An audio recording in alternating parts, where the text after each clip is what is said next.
Dans cette formation Word, nous allons apprendre à créer un coupon réponse de toutes pièces avec des outils de mise en page tout à fait appropriés mais tout à fait spécifiques.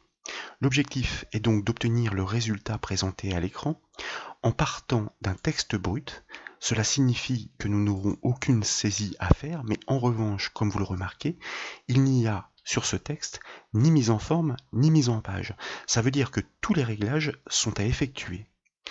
L'outil essentiel qui va nous permettre d'arriver à concevoir ce coupon réponse est représenté par les taquets de tabulation et leurs points de suite pour matérialiser ces petites lignes guides en pointillés ainsi que ces zones de découpe en tirés. Nous verrons aussi qu'il y a des astuces proposées par Word pour pouvoir représenter ces zones de saisie ou d'écriture pour le destinataire sous forme de cryptogrammes à l'aide des peignes. L'objectif, dans un premier temps, donc, est de partir de ce texte brut qui est proposé au téléchargement depuis le site bombache.fr. Comme vous le savez, à partir du moment où on commence un travail de conception dans Word, on débute toujours en activant les caractères masqués depuis le ruban Accueil. Les caractères masqués permettent d'afficher à l'écran toutes les actions effectuées au clavier par l'utilisateur, comme par exemple les espaces entre les mots, les marques de paragraphe ou encore, nous le verrons plus tard, les tabulations que nous allons réaliser au clavier. Car le plus important dans cette conception est de savoir, pour atteindre ce résultat final, par ligne, le nombre de tabulations que nous devons poser. Si vous regardez attentivement le résultat qui est proposé, ces lignes guides ne viennent pas épouser directement les contours des textes. La présentation est aérée de manière à laisser des espaces après les mots, mais aussi avant. Cela signifie qu'il va falloir poser des tabulations qui tantôt sont associées à des points de suite et tantôt n'auront pas de points de suite de manière à pouvoir matérialiser ces espaces. Donc, nous allons commencer par le premier paragraphe en cliquant devant le mot prénom afin d'y placer le point d'insertion. Nous sommes obligés d'opérer paragraphe par paragraphe car chacun d'entre eux a une mise en forme et une mise en page différente.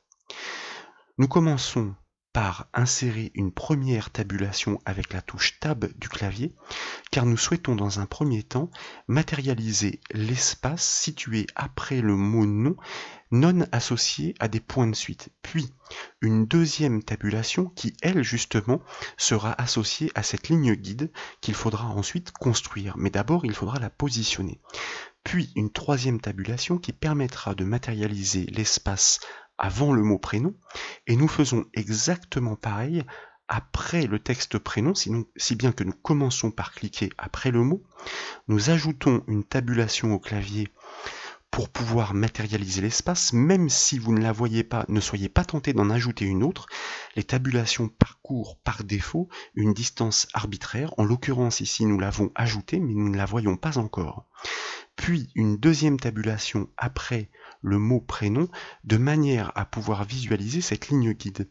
Comme vous le savez, car nous l'avons déjà énoncé dans les formations Word sur la mise en page par les taquets de tabulation, lorsque nous allons placer les taquets pour ce paragraphe, eh bien, il doit y avoir autant de taquets sur la règle qu'il y a de tabulations présentes pour la ligne ou les paragraphes sélectionnés. Donc, nous allons tout d'abord définir le type de taquet de tabulation que nous souhaitons en cliquant à l'intersection des règles en haut à gauche de la fenêtre Word. Celui qui était proposé par défaut d'ailleurs nous va très bien car pour les points de suite cela ne change rien. Et dans un premier temps, puisque nous avons déjà placé nos 5 tabulations, eh bien nous allons placer nos 5 taquets en définissant les positions. Nous cliquons sur la règle tout d'abord à 1,5 cm pour créer l'espace après le mot nom, puis nous allons cliquer à 7,5 cm de manière à ce que la ligne guide puisse s'étendre sur une distance convenable, puis nous allons cliquer à 8 cm pour la troisième tabulation de manière à créer un espace entre la ligne guide et le premier mot à atteindre, et nous faisons de même pour terminer avec les deux autres tabulations, la première à 10 cm après le texte prénom et la dernière que nous souhaitons placer à 16 cm, mais comme vous le constatez, il y a déjà la présence du retrait droit Donc pour éviter tout souci, nous le plaçons dans un premier temps à 15 cm, puis nous le glissons dans un deuxième temps directement sur la position du retrait droit. Désormais, toutes nos distances sont calées et figées grâce au taquet, car il y a un taquet par tabulation qui va définir exactement la distance que doit parcourir chacune des tabulations afin de rejoindre son taquet. D'ailleurs, vous avez constaté que lorsque nous avons placé le deuxième taquet, la deuxième tabulation a du coup parcouru une distance beaucoup plus importante, repoussant tout ce qu'il y avait derrière beaucoup plus loin, dont le texte prénom. Dans un deuxième temps, donc, nous devons placer les points de suite associés à certains de ces taquets. Il nous en faut un pour celui à 7,5, c'est-à-dire entre 1,5 et 7,5, et des points de suite qui vont permettre de rejoindre le taquet placé à 10 jusqu'à celui qui est à 16. Pour ce faire, nous allons appeler la boîte de dialogue tabulation en double-cliquant précisément sur l'un des taquets de la règle pour ce paragraphe sélectionné, puisque le point d'insertion est bien présent sur le paragraphe. Comme je vous le disais, il nous faut des points de suite pour le taquet qui est à 7,5, donc nous prenons bien soin de le sélectionner dans un premier temps, car par défaut, malgré le double-clic que vous effectuez, c'est toujours le premier des taquets qui est sélectionné dans cette liste.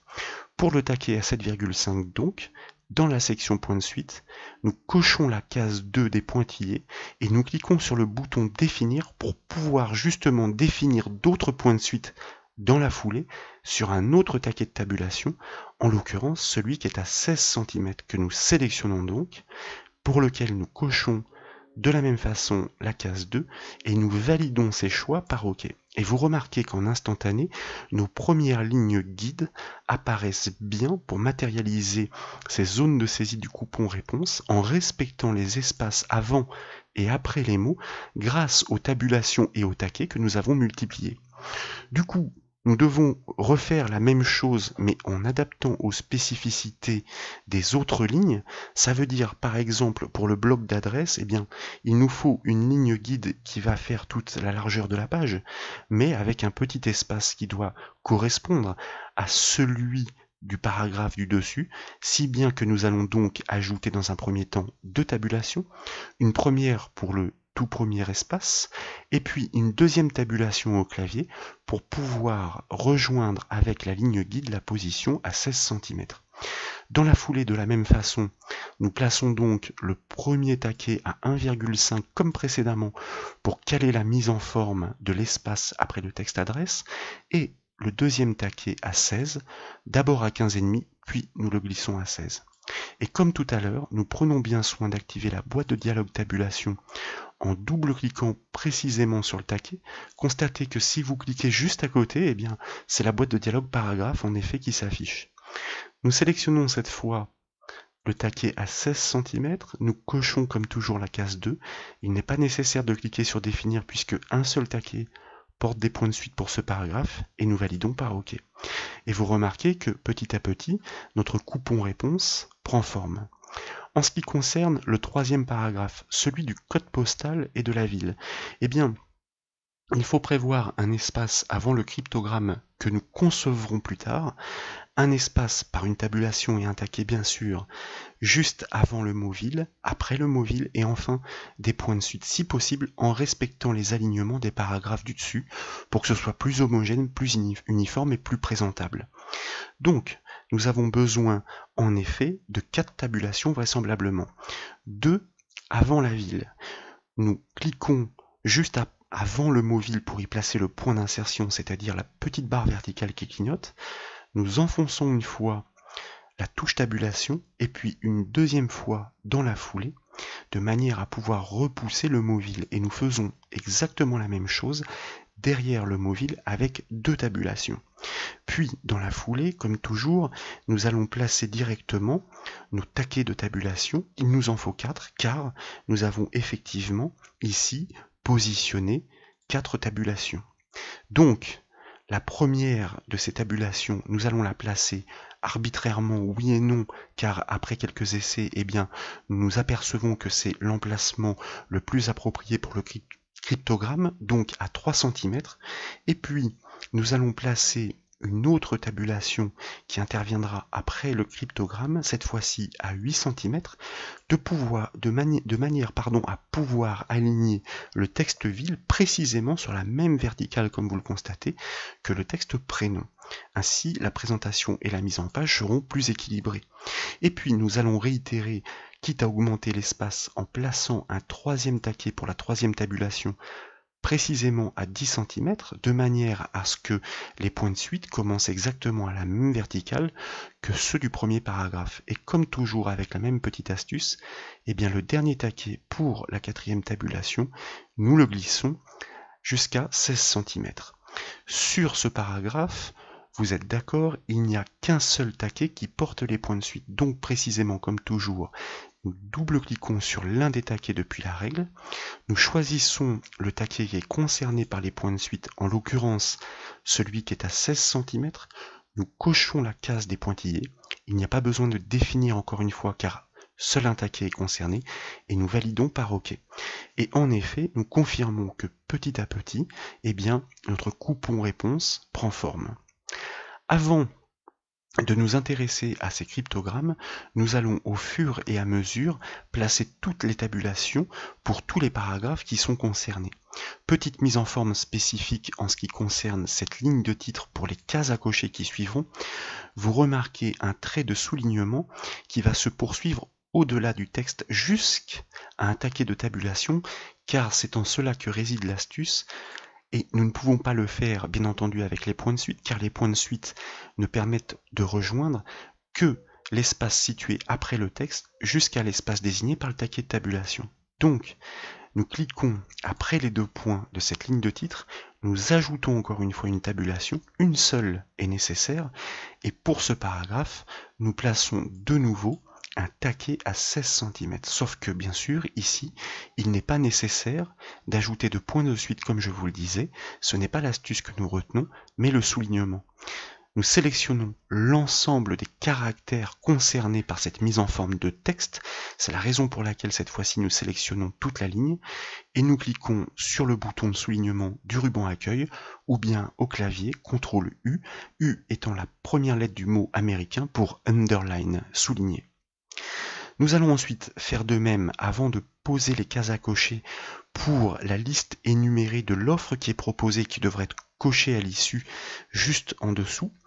Donc il s'agit de répartir équitablement ces trois choix sur la largeur du document, et c'est encore une fois les tabulations, les taquets qui vont nous permettre cette prouesse pour pouvoir obtenir une certaine homogénéité au final, en tout cas qui ne va pas choquer l'œil. Comme vous le constatez, notre présentation est uniformément répartie sur la largeur. Ce que nous proposons, c'est une tabulation avant la deuxième case, une tabulation avant la dernière case, un alignement centré avec un taquet centré pour la deuxième et un alignement à droite avec un taquet à droite pour la troisième. Si bien que lorsque nous revenons sur notre document, nous nous plaçons donc devant le texte 6 mois, c'est-à-dire la deuxième offre, et nous allons commencer par définir le taquet qui nous intéresse. Nous allons le faire à l'envers cette fois-ci, puisque nous n'avons pas encore placé les tabulations, mais pour voir que effectivement la méthode est très souple. Et nous allons placer un taquet centré directement au milieu du document, c'est-à-dire à 8 cm sur la règle. Et puis un second que nous définissons sur un taquet droit en cliquant à l'intersection, que nous allons placer à l'extrémité droite à 16 cm en deux temps comme toujours. Un taquet droite aligne donc le texte par sa droite, alors qu'un taquet centré va permettre de centrer le texte en fonction de sa longueur. D'ailleurs, illustration, nous sommes devant le texte 6 mois, nous enfonçons la touche tabulation du clavier pour pouvoir rejoindre le premier taquet et nous faisons de même devant le texte 12 mois. Constatez que le texte 12 mois et ce qui suit est bien aligné par sa droite, tandis que le texte 6 mois et ce qui suit est coupé en son centre grâce à cet alignement centré par le taquet centré. Nous ajouterons les cases à cocher seulement ensuite. Il faut nous occuper du numéro de téléphone pour lequel, à l'issue, nous construirons là aussi un cryptogramme. En fait, nous récupérerons le travail que nous aurons réalisé pour le code postal. Mais comme vous le remarquez, il y a un alignement à respecter et d'ailleurs qui doit être identique avec celui du code postal. Donc, il y a une tabulation à poser juste après les 2 points du téléphone et cette tabulation doit être figée dans sa présentation à une position bien stricte. On va se remettre sur un taquet gauche même si pour des points de suite ou des taquets normaux, eh bien, ça n'a aucune incidence, quoique en l'occurrence ici, il s'agit d'un cryptogramme, donc il est important de se repositionner sur un taquet gauche, et nous allons respecter exactement la même distance que celle que nous avions choisie pour le code postal, de manière à ce que notre coupon-réponse ait une allure professionnelle, parfaitement équilibrée et homogène à l'issue. Nous nous occuperons d'y placer seulement ensuite les cryptogrammes. En ce qui concerne la zone de courriel, pour que le destinataire puisse saisir explicitement les 2 parties de son adresse mail avant l'arrobas et après l'arrobas, notez que nous recréons encore ces petites zones d'espace avant et après. Eh bien, il nous faut donc une première tabulation pour les points de suite. D'ailleurs, nous pourrions, pourquoi pas, recréer un espace, mais cette fois-ci, nous allons nous en passer arbitrairement. Une deuxième tabulation pour l'espace avant l'arrobas, une troisième pour l'espace après, et une quatrième jusqu'à 16 pour les points de suite. Donc, nous nous plaçons devant l'arrobas en cliquant. Nous enfonçons 2 fois la touche tabulation pour réaliser 2 tabulations matérialisées grâce, je vous le rappelle, au caractère masqué du ruban accueil, car si nous désactivions cet outil, eh bien, nous ne serions pas capables de savoir comment a été conçu ce document, donc nous allons le réactiver, et nous allons encore une fois figer cette présentation pour ce paragraphe grâce au taquet de tabulation. Le premier, pour respecter exactement les distances des autres paragraphes, nous le plaçons à 7,5 cm et constatez du coup que la tabulation parcourt la distance nécessaire, repoussant toutes les informations situées après un peu plus loin. Un deuxième à 8 cm pour la deuxième tabulation, donc l'arrobas qui était précédé d'une deuxième tabulation se retrouve encore repoussé plus loin. Une troisième à 8,75 de manière à pouvoir respecter des espaces avant et après, on va dire relativement proches, et une dernière, comme toujours, à 16 cm en 2 temps, et dans la foulée, comme nous avons 2 points de suite à définir, et bien précisément nous allons bien cliquer sur l'un de nos taquets de tabulation. Alors vous voyez que dès que l'on n'est pas précis, effectivement c'est problématique puisque la boîte de dialogue des tabulations ne s'affiche pas. Le premier est bien celui qui est à 7,5 pour lequel nous cochons la case 2 des pointillés et nous définissons dans la foulée car nous avons un deuxième taquet associé à des points de suite à définir, celui qui est à 16 que nous sélectionnons, pour lequel nous cochons cette case 2 et nous validons par OK. Et vous remarquez que, au fur et à mesure, en effet, notre coupon-réponse bien équilibré, bien présenté, prend forme. L'objectif maintenant est de pouvoir réaliser ces fameux cryptogrammes. Alors il y a différentes méthodes qui permettent de le faire dans Word. Nous pourrions simuler ces cryptogrammes avec des touches du clavier, par exemple Alt-GR 6 pour une barre verticale, et puis l'underscore de la touche 8 du clavier et de nouveau Alt-GR 6. Mais finalement, cette présentation laisse à désirer dans la mesure où c'est un résultat assez médiocre et assez éloigné de la présentation finale que nous souhaitons. Car si nous revenons sur notre coupon-réponse dont le modèle propose effectivement l'objectif à atteindre, vous constatez qu'il n'y a aucun espace ni entre 2 cases, ni entre les barres verticales et les barres horizontales. Ce qui nous permet donc de réaliser ce type de mise en forme, ce sont les peignes dans Word. Les peignes, on les construit grâce aux symboles. On commence par se placer à l'endroit où ils doivent être insérés. On active le ruban inséré en cliquant sur l'onglet inséré en haut de la fenêtre. Et tout à fait à droite, on va chercher les symboles et directement dans la liste, les autres symboles. Ensuite, lorsqu'on est dans cette boîte de dialogue, la police ou l'une des polices qui propose ces peignes est la police Arial. Vous pouvez taper d'ailleurs les premières lettres pour vous placer plus facilement dessus. Et pour cette police Arial, vous pouvez faire défiler directement avec l'ascenseur ou encore choisir dans la liste des sous-ensembles la rubrique filet, ce qui vous permettra de vous positionner directement sur ces peignes, vous voyez. Il nous faut, pour commencer justement ces cryptogrammes, un L dans un premier temps, on double-clique dessus. Et puis, pour l'enchaînement, nous allons utiliser un T inversé. Vous voyez que nous avons déjà une case qui est construite, puis une deuxième, puis une troisième, puis une quatrième. La cinquième est préconstruite, il faut fermer ce cryptogramme, cette fois-ci avec le L inversé, sur lequel de la même façon nous double-cliquons. Et vous remarquez que notre zone, avec ces fameuses petites cases sous forme de peigne, est bien construite. Il y a néanmoins des remarques à faire, car le résultat n'est pas parfait, dans la mesure où, d'une part, ces zones sont pour l'instant trop petites, et si vous regardez attentivement, il y a un décalage disgracieux par rapport à la ligne de base du code postal. Donc nous allons pallier ce problème. La première chose que nous allons faire est déjà d'augmenter la taille de la police, car il s'agit de symboles, des caractères spéciaux qui se manipulent comme n'importe quelle police, et c'est tout l'intérêt. Donc, par exemple, nous pourrions placer cette taille de police, pourquoi pas, à 15.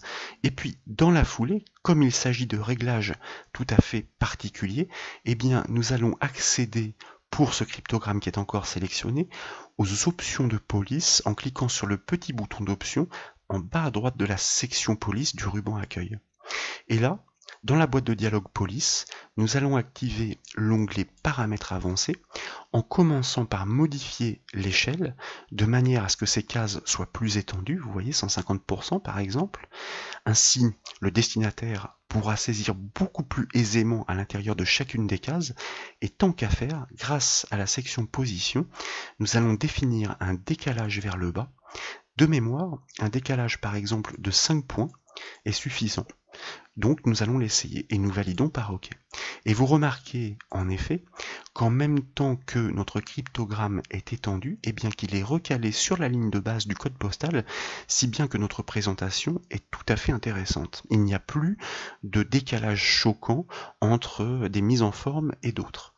Plutôt que de refaire exactement la même chose pour le téléphone, il s'agit de répliquer ce que nous avons conçu pour le code postal, sauf que un code postal propose de saisir 5 chiffres dans chacune des cases, alors qu'un numéro de téléphone propose d'en saisir 10.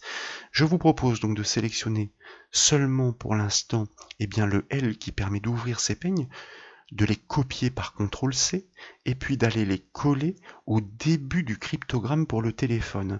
Si bien que cette mise en forme va en plus récupérer tous les attributs de police, c'est-à-dire le décalage et aussi l'échelle. Ensuite, on va aller récupérer l'ensemble des T inversés, ce qui correspond à 8 cases supplémentaires si on les colle 2 fois. Il s'agit alors de fermer ce peigne avec le L inversé, et si on compte les cases obtenues, 1, 2, 3, 4, 5, 6, 7, 8, 9, ah tiens, il nous en manque une, qu'à cela ne tienne, on récupère un T, on se positionne après, et on colle. Et cette fois-ci, le compte devrait être bon. 1, 2, 3, 4, 5, 6, 7, 8, 9, 10, voilà. Nous sommes exactement comme il faut, avec une mise en forme, comme vous le remarquez, et une mise en page équilibrée. D'ailleurs, nous pourrions commander un aperçu avant impression. Vous voyez que le rendu global est tout à fait intéressant, qu'il n'y a pas de décalage choquant. Nous voyons bien que les cryptogrammes commencent exactement aux mêmes positions, que les textes sont positionnés effectivement sur les mêmes verticales, que les espacements aussi respectent exactement les mêmes distances, etc., etc. Maintenant, il va nous falloir matérialiser nos cases à cocher. Pour ce faire, nous allons nous placer dans un premier temps juste devant la première des offres qui est proposée, puisque le plus dur du travail ici est fait, à savoir l'alignement pour une répartition homogène sur la largeur du document. Là encore, nous allons tout simplement choisir d'utiliser les caractères spéciaux, et de mémoire, dans les symboles du ruban inséré, il faut aller choisir la police Wingdings. Parfois on perd un peu de temps d'ailleurs au travers des nombreuses polices et caractères spéciaux qui sont proposés, afin de trouver, puisque l'offre est quand même très riche, eh bien ceux qui nous conviennent. Alors là, je m'étais trompé dans la saisie, si bien que vous voyez, je vais abandonner la saisie et aller directement choisir la police dans la mesure où elle se situe tout à fait en bas. Alors vous voyez que en faisant défiler un petit peu vers le bas les caractères spéciaux et symboles proposés par la police Wingdings, on y trouve différents types de cases à cocher. À vous de choisir celle qui vous convient. Nous allons double-cliquer sur celle-ci pour l'insérer directement. Nous fermons la boîte de dialogue, nous ajoutons un espace juste après la case à cocher que nous allons mettre en forme tout de suite depuis le ruban accueil, par exemple en gras, pour bien qu'elle ressorte, puisque je vous rappelle que les caractères spéciaux se manipulent comme n'importe quelle police et nous en profitons pour augmenter sa taille afin que les zones à cocher pour le destinataire soient explicites. Puis nous allons copier cette case avec son espace et puis la coller devant le texte 6 mois et devant le texte 12 mois. Il nous reste certaines choses à réaliser, dont notamment ces petites zones à découper avec des tirets cette fois-ci, et ce sont encore une fois les taquets de tabulation qui vont nous permettre de réaliser cette mise en forme tout à fait particulière, et les symboles avec les ciseaux. Il faudra parfois utiliser le réglage du décalage de la ligne de base afin que la ligne des tirets coupe parfaitement les ciseaux en leur centre, en plein milieu. Mais avant cela, vous remarquez que la société émettrice imprime ces documents sur un papier d'une couleur jaune pâle, donc nous allons faire de même pour que ce soit plus commercial. Ce sont des réglages, on va dire, globaux, et pour ce faire, nous allons activer le ruban création, et dans ce ruban création, vous notez la présence d'un bouton couleur de page, à partir duquel nous allons choisir une couleur jaune pâle, qui va s'appliquer à la globalité du document. Mais remarquez que si vous commandez un aperçu avant impression, ce jaune ne va pas s'imprimer fort heureusement, car non seulement une imprimante ne pourrait pas imprimer aussi près des bords, ça veut dire qu'il y aurait des zones de fond blanc perdues, et en plus de cela, il y a fort à parier que les cartouches d'impression ne tiendraient pas longtemps. C'est une couleur de fond qui est suggérée pour les cas des impressions sur papier de couleur afin de pouvoir avoir une meilleure idée du rendu final. Et tant qu'à faire, justement donc, nous allons faire en sorte que les textes du coupon réponse, eux, comme c'est proposé d'ailleurs sur le modèle, soient dans une couleur qui soit plus flatteuse et qui tranche un peu, c'est-à-dire une sorte de bleu nuit ou de bleu gris. Pour ce faire, je vous propose une méthode de sélection efficace. Nous allons cliquer dans la marge en regard du premier paragraphe, ce qui a pour effet de le sélectionner intégralement. Nous faisons défiler l'ensemble du document jusqu'à la zone que nous souhaitons atteindre, et avec la touche Maj ou Shift du clavier enfoncé, nous cliquons sur le point final à atteindre, de manière à ce que dans la sélection, toutes les lignes et paragraphes intermédiaires soient inclus. Et donc, comme je vous le disais, grâce au bouton couleur de police du ruban accueil, nous allons définir une couleur bleu nuit, comme celle-ci qui nous convient très bien. Il s'agit maintenant donc de pouvoir réaliser ces petites zones de découpe. Ce que je vous propose est dans un premier temps donc d'insérer le caractère spécial qui permet de matérialiser ces ciseaux en passant encore une fois par le ruban inséré, le bouton symbole, autre symbole, et là vous voyez que dans la police Wingdings activée par défaut, car il s'agit de notre dernier choix, différents ciseaux nous sont proposés. Il y en a d'ailleurs dans d'autres polices. Nous allons valider la première proposition en double-cliquant, puis nous fermons notre boîte de dialogue. Nous pouvons faire suivre ces ciseaux d'un espace et puis d'une tabulation. Avant de fixer la distance de cette tabulation par un taquet, car il faut toujours associer, je vous le rappelle, c'est une règle fondamentale, sur une ligne autant de taquets qu'il y a de tabulations posées. Nous allons donc commencer par augmenter la taille de police de l'ensemble des caractères sélectionnés, à savoir les ciseaux, l'espace et la tabulation, de manière à ce que l'utilisateur comprenne sans ambiguïté qu'il s'agit d'une zone à découper. Bon, là volontairement, nous forçons sans doute beaucoup plus que ce que nous propose le modèle avec une taille de police 16. Dans la foulée donc, nous allons placer un taquet à 16 cm en deux temps, comme toujours, en le glissant à 16, et puis il convient, par la suite de double-cliquer sur le taquet de tabulation positionné à 16 pour atteindre la boîte de dialogue tabulation qui nous permet de définir les points de suite, mais cette fois-ci, il ne s'agit pas de la case 2, car la case 2 représente des pointillés, mais comme vous le constatez, la case 3 pour des tirets qui vont permettre de matérialiser la zone de découpe. Et nous cliquons sur OK pour valider ce choix. Et tant qu'à faire, pour coller au modèle, cette fois-ci, nous allons pour l'ensemble de la police définir une couleur rouge foncé, rouge rubis, de manière à ce que ce soit plus gracieux. Et plutôt que de refaire ce travail, nous copions effectivement ces ciseaux que nous allons coller sur la ligne qui est située juste en dessous du coupon réponse. Copier-coller, si bien que nous récupérons tous les attributs de mise en forme et de mise en page.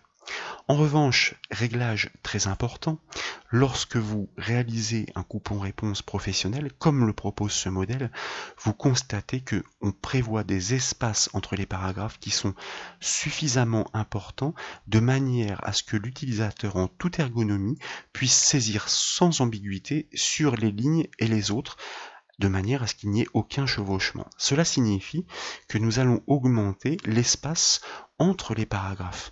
Pour ce faire, nous sélectionnons par exemple les 3 premiers paragraphes, comme ceci. Il s'agit bien de modifier l'espace entre les paragraphes et non l'interligne, car l'interligne concerne l'espace entre les lignes d'un même paragraphe. Or, comme l'indiquent ces 3 marques, il s'agit bien ici de 3 paragraphes indépendants. Puis, nous cliquons dans le ruban accueil sur le bouton interligne et espacement et nous allons choisir dans la liste option d'interligne. Et dans la boîte de dialogue paragraphe, cette fois-ci, qui s'affiche, dans la zone espacement, espacement des paragraphes, nous allons définir arbitrairement, mais en réalité nous l'avons déjà testé, un espace avant par exemple de 18 points, c'est-à-dire avant chaque paragraphe, et un espace après chaque paragraphe de 12 points, si bien que dans l'enchaînement, nous allons avoir un espace entre 2 paragraphes de 30 points, 12 points avant celui-ci et 18 points, ou alors plutôt l'inverse, autant pour moi, 18 points avant le paragraphe de l'adresse et 12 points après le paragraphe du nom. 18 plus 12 égale 30. Si bien que lorsque nous validons, vous constatez qu'en un seul réglage, effectivement, nous aérons d'une façon professionnelle la présentation de notre coupon réponse. Il est vraiment très important d'utiliser ces outils professionnels car comme nous faisons les manipulations en un minimum d'actions, forcément lorsqu'une modification est à apporter, ces modifications s'apportent en un minimum d'actions également. Nous allons répliquer ces réglages de la même façon pour les 2 lignes du dessous qui concernent la saisie du destinataire, donc nous les présélectionnons, nous retournons dans les options d'interligne et de la même façon nous allons définir un espace avant de 18 points et après de 12 points. Et vous constatez que nous obtenons au final une présentation qui est beaucoup plus présentable, beaucoup plus plaisante. Si bien que si pour avoir une petite idée du rendu, nous désactivons les caractères masqués, constatez tout de même que le résultat est fort intéressant, en 100% comme ceci, et que pour le destinataire, les informations qu'il devra remplir seront sans ambiguïté, sachant que en plus nous donnons les indications sur les zones de découpe à effectuer.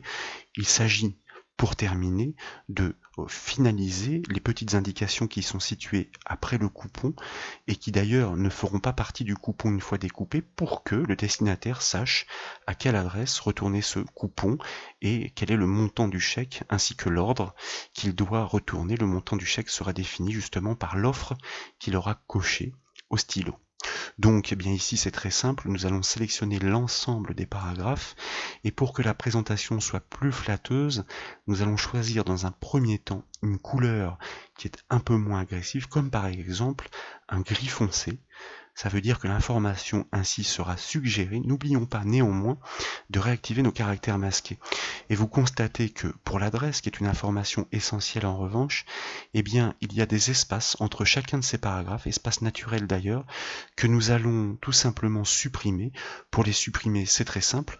Il suffit de faire la manipulation inverse par rapport à la précédente, puisque les paragraphes sont sélectionnés avec l'outil options d'interligne et d'espacement, plutôt que de rentrer d'ailleurs dans les options, nous allons directement choisir l'une des options proposées dans la liste, c'est à savoir supprimer l'espace après le paragraphe. Et constatez que en un clic, eh bien, nous regroupons l'ensemble de ces lignes. Et dans la foulée, nous allons les centrer, et pourquoi pas les mettre en gras, puisque l'information est essentielle, et forcer un petit peu la taille de la police, comme ceci. Et vous constatez effectivement au final que le rendu est tout à fait acceptable, professionnel, pré-envoyé. Nous pouvons demander d'ailleurs un rendu avec un aperçu avant impression pour un coupon réponse parfaitement bien présenté, mis en page de façon professionnelle grâce, je vous le rappelle, au taquet de tabulation, aux points de suite, aux caractères spéciaux, mais aussi à cette fameuse astuce sur les peignes de Word. Voilà pour cette petite formation qui consiste à créer un coupon réponse avec Word. J'espère que cette vidéo vous a plu. Si c'est le cas, je compte sur vous pour mettre un petit j'aime comme toujours.